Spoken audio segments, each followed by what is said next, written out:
You don't have to be restricted to the confines of reality. Your imagination is infinite, and you can use that power to create entire universes.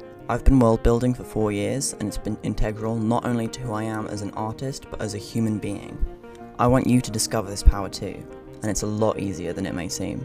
I also want to let you know that anyone commenting the secret word hidden in today's video could win a free drawing of their profile picture and a shout out in the next video.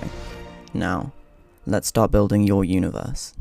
So where should you start? If you clicked on this video, you likely already have an idea, even if it's just a tiny one, of something that you want to include in your world. No one just wakes up with an entire cosmology in their head. You don't need to have all of the main things planned out to start creating your universe. In fact, instead of thinking big and honing in on the details, I found that it's better to start with the details and expand outward. So for example, instead of drawing a map and putting loads of different towns and cities and landmarks and then thinking, right, what's this town about? What's this landmark about? What's this cave down here doing? Instead of doing that, think, wow, I've got this really cool idea for a monument. I want it to be dedicated to this specific deity, and I want the people that worship this deity to be this specific way and live in this kind of place. So you take that idea and you find the questions that come up when you're exploring it.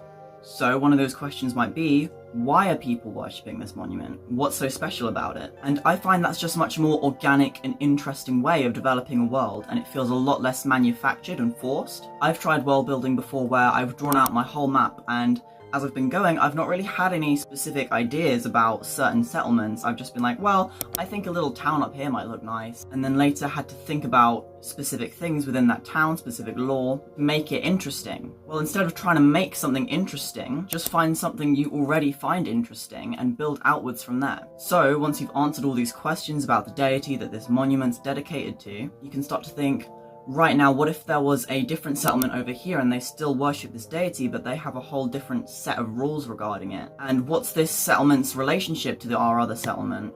Are they friends? Are they at war? If they're at war, what are their weapons like? Do they use magic? For me, the world building experience is just about finding questions and answering them, and those answers always follow up with more questions. And that's what makes it such a fulfilling hobby. It's sort of never ending. You can keep expanding outwards.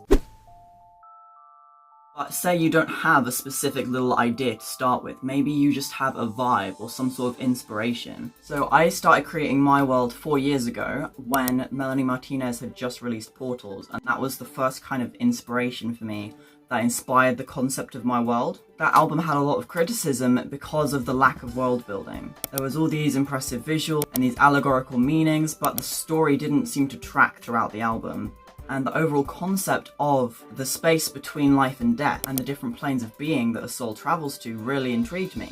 And I was left relatively disappointed that there wasn't really a proper story I could get my teeth into. So that's where the initial concept came from for me.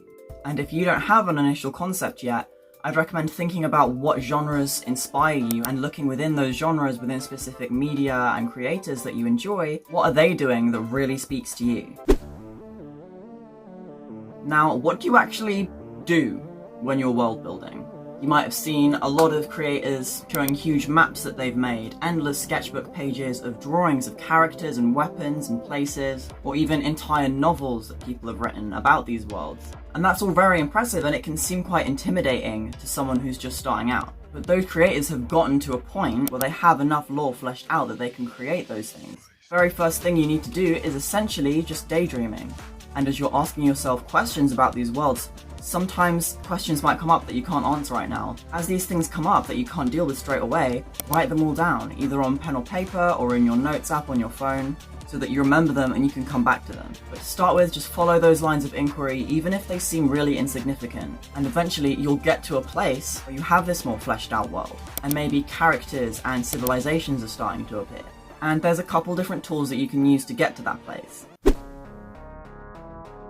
Now, if you're an artistic person like me, it can be super helpful to explore these ideas visually through sketchbook pages. And even before that, a Pinterest board can be really useful. It's a free app, and even though the ads are literally unbelievable, it's literally 50% ads these days, makes me so mad, despite that, you can still use it as a helpful tool, and it's a lot more portable than your sketchbook. If you're more of a writer, you can use Obsidian or just Google Docs. So this is my Pinterest board for the character Muse. I recommend going into a lot of detail to maximise the use of this tool. I've got pins for her jellyfish hair, her misty eyes, her long white nails, her doll-like skin, her pearls, her pet trout, and her rococo dresses. If we scroll further down, you find the More Ideas box, where Pinterest will give you similar ideas. This is a great place to go if you're stuck for inspiration. You can use the ideas gathered here to form your own drawings and descriptions. This is Obsidian. We're on the graph page here, which is what makes it unique to other writing software. Each dot is a notes page that connects to other related notes pages. When you click on a dot, it takes you there, and you can also use the highlighted links within the documents to navigate the connections to. To the side, you'll see all your notes, which can be categorized. I have beings and settings separated, and different kinds of beings divided inside there too. I split my notes into role description, appearance, and narrative, as well as adding images. This is Muse's sticker design and her painting. You can also paste in Pinterest images if you're not a visual artist.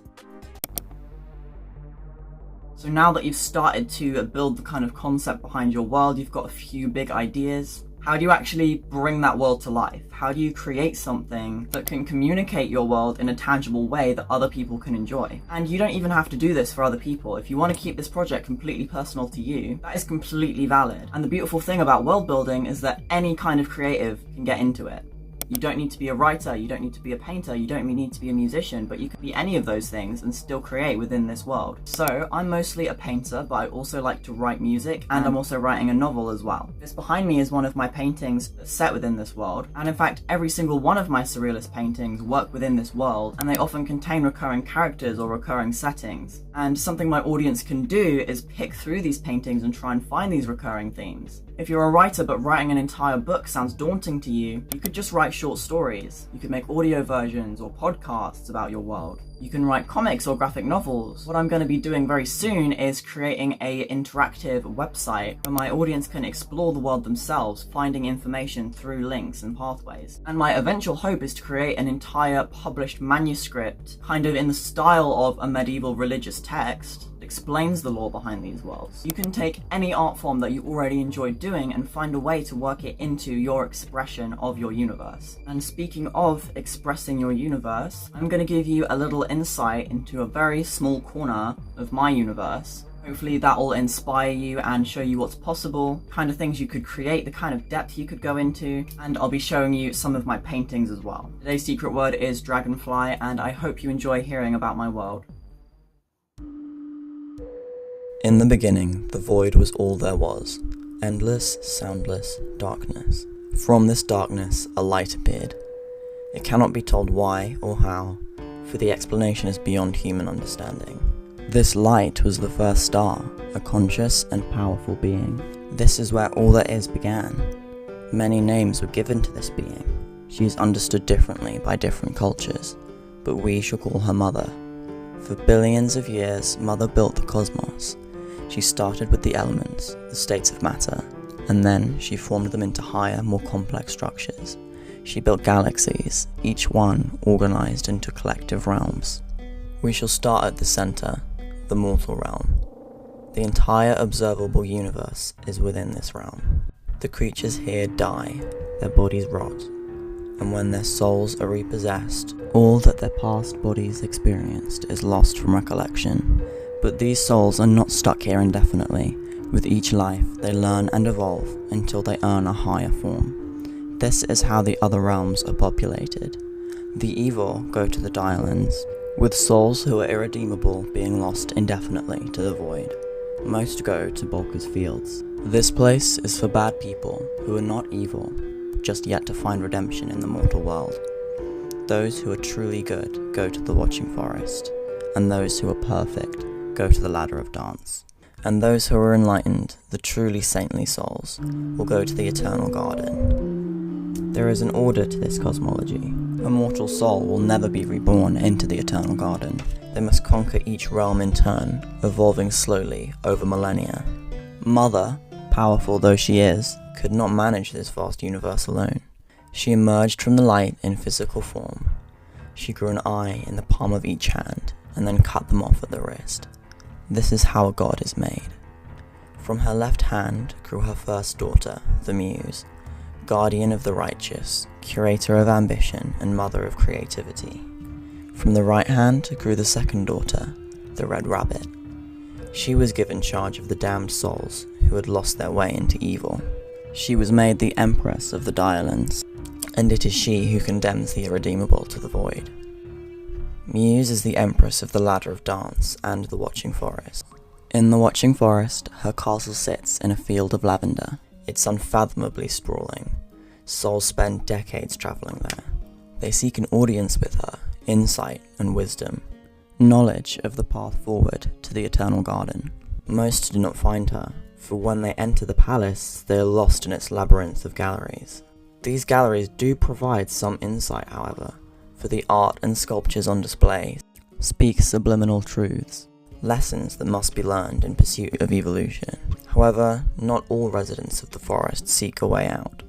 After all, it is a land of endless harmony. But this is not the mother's will.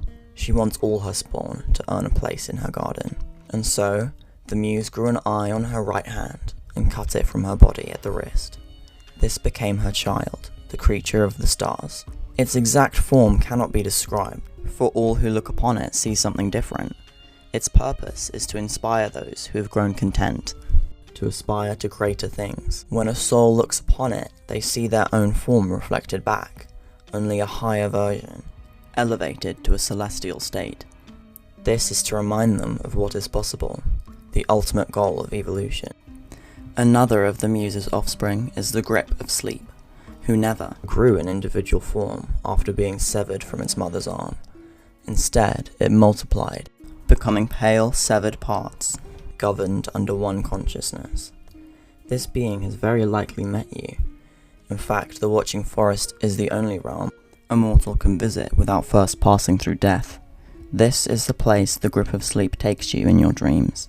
It reaches through the mortal veil and pulls your soul from your body to learn in the world of the celestial the lessons that cannot be taught through mortal experience.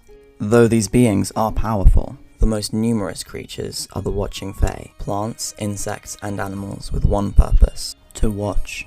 As mentioned prior, many souls grow content with their comfortable lives in the forest. The Watching Fae were instructed by the Muse to remedy that. At first, the eyes are harmless enough, but after centuries in their gaze, the watch become tormented. Paranoia sets in, and they become desperate to flee the forest, to find their next body in the Ladder of Dance. If you'd like to learn more, the link to my book is in the description, and I hope to have a detailed lore page to explore for free on my website very soon. Enjoy creating your universe.